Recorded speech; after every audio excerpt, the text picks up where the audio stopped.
Well, hello and welcome back to the Force Friday show, where we discuss a whole manner of different things Star Wars, Stephen. Certainly do. We have got a very intriguing headline today, Stephen. You've probably seen it, and the title, I would hope you would. It's all about Mark Hamill saying that Star Wars films have chosen to forget the past. Well, I quite agree with Mark, Stephen, but that's just my opinion. I don't know what your opinion is on it. My opinion is that Mark Hamill's not letting go of the past. Yeah, he's not letting go of the past. So, in this case. Yeah, he says that they had me. He just goes into an absolute tirade here, Stephen. He says that they're doing a pretty good job at forgetting the past. I think this was in an interview with God knows who. Well, it was on Yahoo Movies. On Yahoo Movies, yeah. But I think he's speaking to Den of Geek. Yeah, Den of Geek. It was actually on promoting this new... Which looks very intriguing. Nightfall. It's on the History Channel. Listen, I know where he's coming from in regards to a specific point in this article, John, in regards to his character's best friend, Han Solo. They never got that emotional reunion. Yeah. This was always a bugbear of mine. We spoke before we came on air, John, in regards to the situation and how that was handled. Harrison Ford only wanted to do one more film. That was I don't think he's actually ever come out and said that, but it's strongly hinted, you know. He wanted the Han Solo character dead. Yeah, he wanted to do it one last time, and that was it. And unfortunately, J.J. Abrams didn't want to handle the character for Luke Skywalker and base the character of Luke Skywalker as the sort of plot to The Force Awakens, meaning that Luke wouldn't show up till the very end.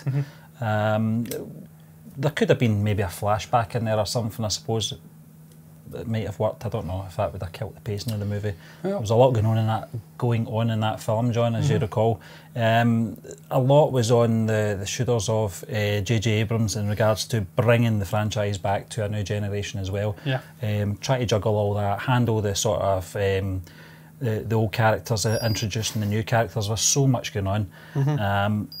But I would have loved to have saw it as a fanboy. I would have loved to have, I think we'd all geeked out, you know, if they had that reunion, the three of them, not just Han and Luke, but Leia in there as well. Fortunately, we did get to see Leia and Han reunite. We got to see Luke and Leia reunite in The Last Jedi, but some might say it was a missed opportunity, but I understand the circumstances, you know, and the situation as it was presented to the audience. Yeah, it certainly wasn't Rian Johnson's fault, this one, Stephen, I have to say. Shoulders, not shoulders. I was laughing at that, Stephen. Can't lie. I was laughing at that little bit of slang slipping in there. Can't lie. But look, as I said, it was certainly not Rian Johnson's fault, this one. Ryan has a lot of faults for the way he handled the Luke Skywalker character, the way he handled the legacy characters in The Last Jedi, but he certainly cannot be faulted for handling the potential reunion of the original three in The Force Awakens, because he wasn't the director at that point. No. That all firmly lands at the feet of J.J. Abrams, because he, as he says, was intimidated by the Luke Skywalker character and the damage that character would do if he was introduced into the film too early. He'd overshadow all of the new characters. Nobody would care about the new characters. Yeah, they wouldn't give a damn about Finn or Rey or Poe or any of these other characters. Even BB-8 would have been discarded to the side. Yeah. It would all been about Luke. How powerful was Luke at this stage? What can he do? What has he been doing? And of course, JJ didn't want to handle that. He didn't want to be burdened with all of that nonsense. So he put him off in some hermit island planet and decided to make the whole story a mysterious Where's Luke Skywalker. I was wearing my Where's Wally t-shirt a couple of days ago, Stephen. I'm not wearing it now. I wish I was, because I made a little joke about that, but I digress, that's gone. He didn't want to do it. He put him into a hermit island planet, and the rest is history. You couldn't then have this great reunion with Luke. Do you remember that first photograph, the one where they were doing the script? The read around the circle, and Mark Hamill, I think, was sitting beside Tony Daniels and someone else, can't remember, but they were all there, and I think that was one clever piece of trickery from J.J. Abrams to put that photograph out to the public. Yeah, and it soon became, he actually came out later on and says that he was doing the reading. He was actually reading through the script and everybody else was playing the parts. Because of course he didn't have a dialogue, a single piece of dialogue in the whole film. But you're right, Stephen, that was a very nifty little diversion trick that he put in there to throw everyone off a scent.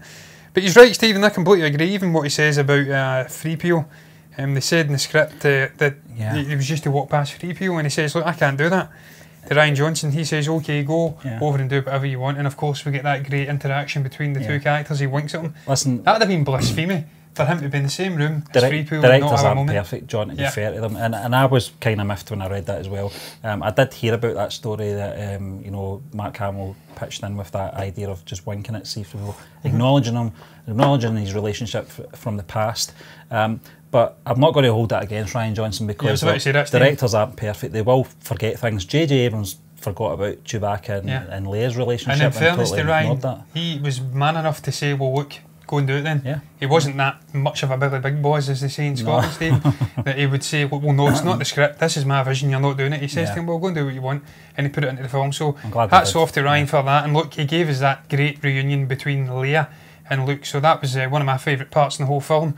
So he's not all bad, Ryan. But certainly, it's just something that seems to have been an unofficial thing. It's been written into the backdrop of all this saga trilogy, or this sequel trilogy, that they have to one by one kill off the legacy characters and kind of a kill the past. He even tells it in the promotion to The Last Jedi and in the film. I think Mark Hamill understands it though. He actually says it here in this quote. He says, you know, he's a sort of like musician. You know, he reads the music. He tries to play it his best to his abilities. That doesn't necessarily mean that he likes the tune, but that's not his job. That's perfectly described there. And he has accepted it. I don't know why this was. This is a lot of these things that are coming up in this article are, he's already spoke about maybe about a year down the line, and I don't know if it's just regurgitating some of the questions. And Mark Hamill, who does seem to repeat himself a lot, and if you've watched quite a bit of him, but I thought he was past it, to be honest with you. Certainly from this article, which only came in, I think, at the beginning of March, he's certainly not past it at all. I think one of the new things, Stephen, is that he's mentioned the 3PO thing before, it being in the script that he wasn't even acknowledging him. Yeah. He's mentioned before about the saying the script, forget the past, kill it if you have to, but I think the new thing is really they're doing a pretty good job of forgetting the past. That's a kind of a sly little dig at obviously Lucasfilm and Disney. It kind of a hint, it gives you an insight into his psyche underneath of the pretense that he has to put up with when he's obviously working in the film and doing promotion. I think that's what actors have got to do. Exactly, but it kind of shows you deep down he is a little bit angry, a little bit miffed I mean, that he didn't get this reunion, just the direction and creative choices that were made for his character. If they want to move Star Wars forward, they could have left that to the new Benioff and Weiss films, or the new Ryan Johnson films. If they were going to be continuing on the saga, which they did with episodes 7, 8 and 9 when it comes out, that should have been a continuation, the same tone, the same feel to the previous episodes. They didn't do that though. They did seem hell-bent and want to bury the past as quickly as possible. I just don't think it was the time or place to do it in that storyline. Well, look, it even transferred into the droid characters, Stephen. They buried R2-D2 and 3PO. Yeah, sadly, they have played a bit part role in this new trilogy, but it's just something that I've obviously felt was the correct way to go about it. They'll introduce the new budding up-and-coming characters, Finn, Rey and Poe. BB-8 is a new droid character, and then we'll slowly phase out the older legacy characters, but I could get on board with that, Stephen, if it was handled the correct way and we got enough of these characters to obviously whet the appetite and fulfill us and think, look, the arc's been fulfilled in a way which is organic and it's obviously made the fans happy. Certainly Han was a character who was superfluous just from Empire Strikes Back onwards. There was no place for him in The Return of the Jedi. He was a bit part figure. Completely understand Harrison Ford's issues with that character. He should have been killed off. It would have added a much more darker resonance to that whole original trilogy. It would have upped the emotional stakes.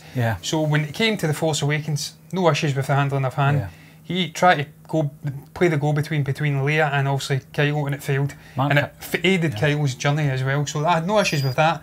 Princess Leia's yet to be killed off, so I've got no issues with her handling. It was really just Luke. Mark Hamill, he wished that he was the one that picked up the lightsaber in the forest at the very end of Force And that would have been outstanding. It would have been outstanding to witness, John, but it would have been an annoyance as well. You know, it turns up after, Han's just been killed. You know, I think would have hated Luke for that, you took your time, where were you 5 minutes ago, so, but it would have been cinematically outstanding to see. The music that would have been some introduction, It would have, but it wasn't to be, Stephen, and look, as I did say, it's just really Luke's handling that's up to me the most in this new sequel trilogy, but I digress, it's been done now, and we can only hope that JJ's semi-redeemed it in the episode 9 and brought him in and maybe introduced a couple of plot points that have made his arc a little bit more fulfilling, but I don't know. Yeah. It's all hearsay just now, it's all speculation. We'll find out in December, I guess.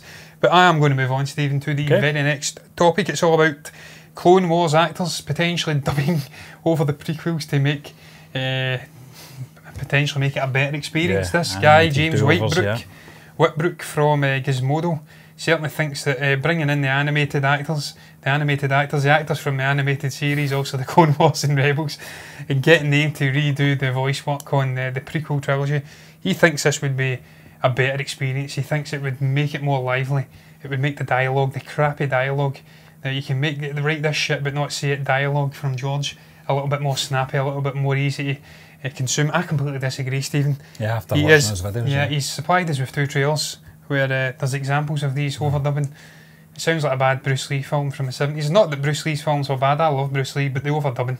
This time it is Piper, next time it will be Glass. Things like that. Anakin's voice is far too deep. It's too deep and it doesn't work, Stephen. No. And as you did say, Obi-Wan comes in, and I think it's James Arnold Taylor does Obi-Wan. Yeah. Does him very well. Yeah. Have to say he does a nice blend between Alec Guinness and Ewan McGregor, but look, it's very hard to get used to. It sounds weird. It sounds weird because we're so used to seeing or hearing Ewan McGregor and Hayden Christensen's versions of the characters, and when you're looking at the visuals and you're looking at Ewan McGregor and it doesn't sound like Ewan McGregor, and you're watching Hayden Christensen and it's not Hayden Christensen's voice, it's a bit off-putting, you know. Yeah, and he says, Hayden Christensen and Ewan McGregor who? What?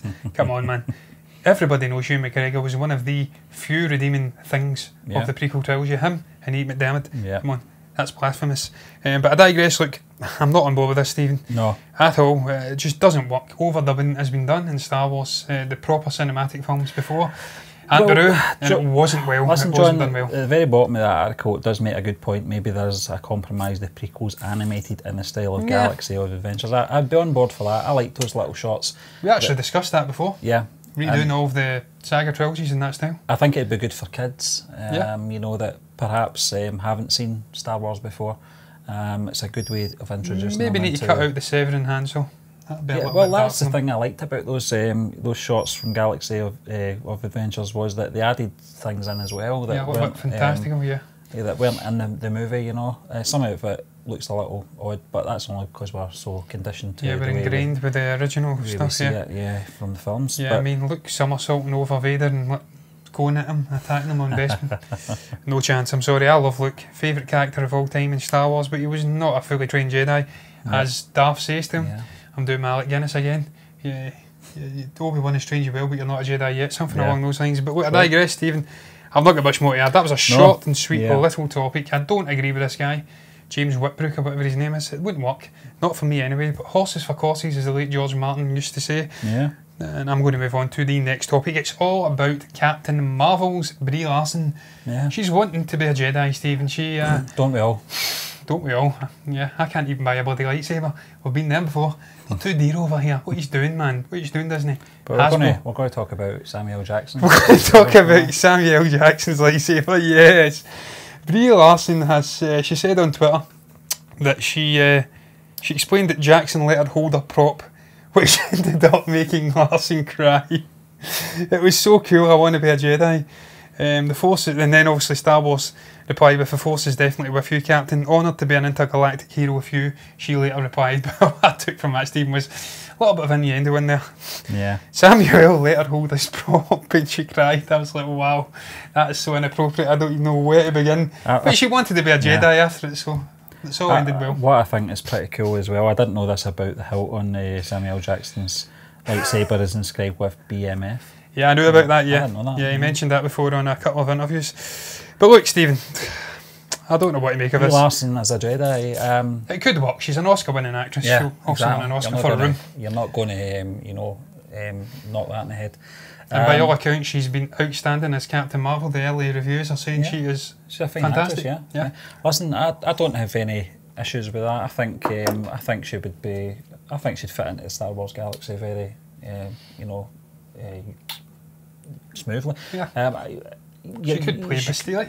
Bastille, I don't know how you say that name. Exactly, John. You could go really back into the past, depends on what era we're talking about and what characters, but certainly she certainly fits the bill for some of the characters that we know and love from the Legends stuff, you know. Yeah, well, I'm going to search up the Bastille character from Old Republic, Stephen. I'm pretty sure she had dark hair, but Bastille, I'm sure the name is.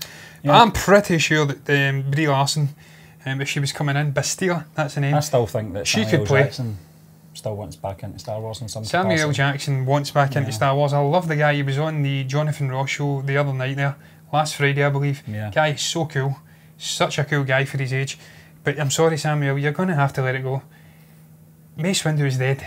He was electrocuted. He had his 2 hands cut off and he was flung out of a window and he died. He's dead. Let it go, man. As he said in that mock Captain the Spider-Man trailer, he's fucking dead, man. He's dead. Let it go. So, but look, I digress. She could come in and play a Jedi, Stephen. It just depends on the timelines. As we do know, this is potentially the end of a Skywalker saga, episode 9, so the possibilities are endless. She could pop up in the Ryan Johnson. I actually didn't see the tweet, John, but I can imagine some of the responses from that tweet from a lot of man babies. But yes, I think she'd be a great addition to. There'd be a lot of Cheeto balls getting there. Yeah, and a lot of orange Donald Trump style stains going on after Donald's applied his fake tan, but he glows with sun. You know, he's a sun-kissed chap. But listen, I'm looking forward to seeing Captain Marvel anyway. Regardless, I'm looking forward to seeing Captain Marvel too, Stephen. Yeah. And she could play Bastille. That's my takeaway. Yeah. So if they are doing it, David Benioff and Wise, if they're doing an Old Republic trilogy, then there you go. You've got your lead actor there. Bring her in. Yep. She's an Oscar-winning actress, whatever you want to call her. Yep. And she could play Bastille, and it could really be the primary anchor going through that new trilogy. So who knows? Anything's possible. Anything and it's going to anger the man babies, then it's right up my street, because I've had my gripes with Star Wars, but I'm certainly not in their camp. So I've not got much more to add to that topic, Stephen. We're digging ourselves an awful mighty big hole here. We're potentially shutting off a sizable portion of people who would want to watch this show. I don't care. So I'm going to move on to the final topic. It's all about Topher Grace's edited mega trailer for the entire Star Wars series. Stephen, we have reacted to this trailer. Yeah. I don't know if this is going to be out by the time this show airs. It may not, but we really enjoyed this trailer. It was a fantastically crafted 5-minute long extravaganza, really going through the whole trilogy, the whole saga I should say. There's 3 trilogies now, and a couple of standalones, and it really highlights the emotional points of that story, and just the parallels, and just the great characters, the great moments, the stirring music. So it was fantastic. I thought you know, inserting Solo and Rogue One into it as well was very clever, because that is part of the story from that period anyway, so it makes sense. I loved the score. I thought it blended well. A lot of goosebumps moments, as you said, John, previously. I also liked the sort of callbacks. We got the narration from Alec Guinness's Obi-Wan Kenobi. We got the flashbacks. It kind of blended well into the prequel era. We got all that section. Worked very well. You saw the you know, the reflections of life and how the story pans out for the Skywalkers as well, and how it's very poetic. You see the echoes of the past and in the future as well. The only thing I think he's going to do another re-edit probably after episode 9. I think just to conclude he's got previews of it, Stephen. He edited the Star Wars prequel trilogy down to an 85-minute singular movie. He edited the entire Peter Jackson. He edited the entire Peter Jackson 3 Hobbit movies into one film, which could have been done, and should have been done. Is that allowed though?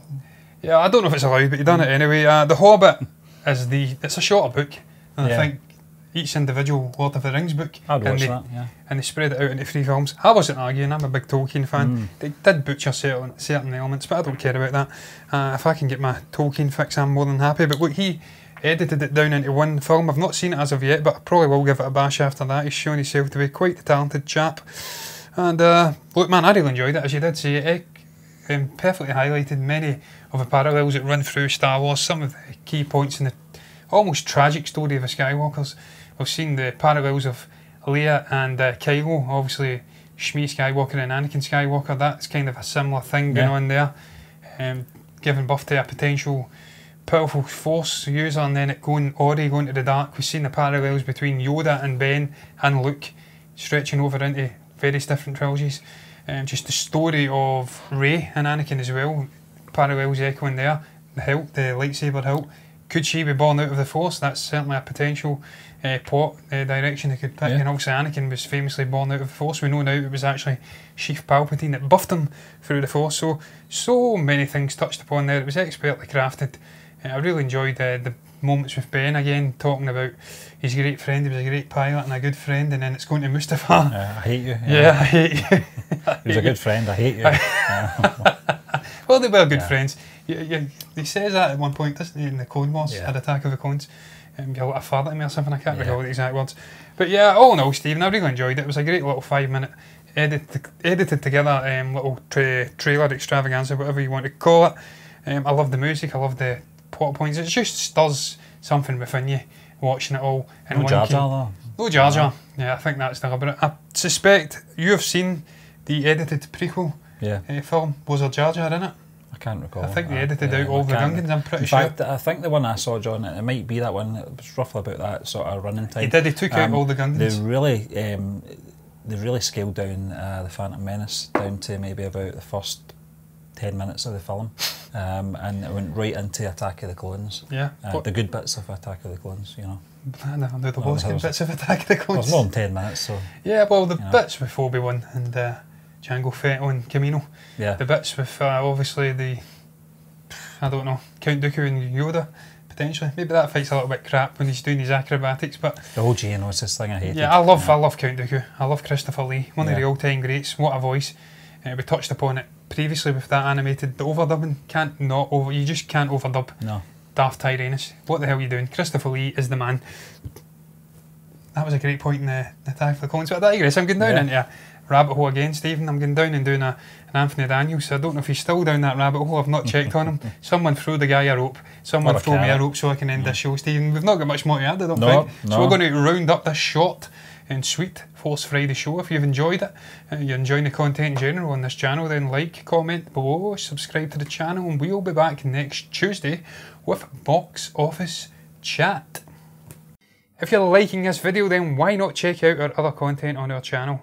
Every Tuesday we break down the top 10 films in the UK on Box Office Chat. Every Wednesday we discuss the latest entertainment news on Movie Burner News.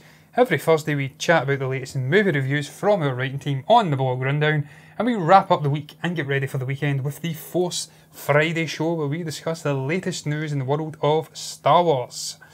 If you're liking the content we are putting out, then do subscribe to our channel by hitting that subscribe button and click the bell to receive alerts.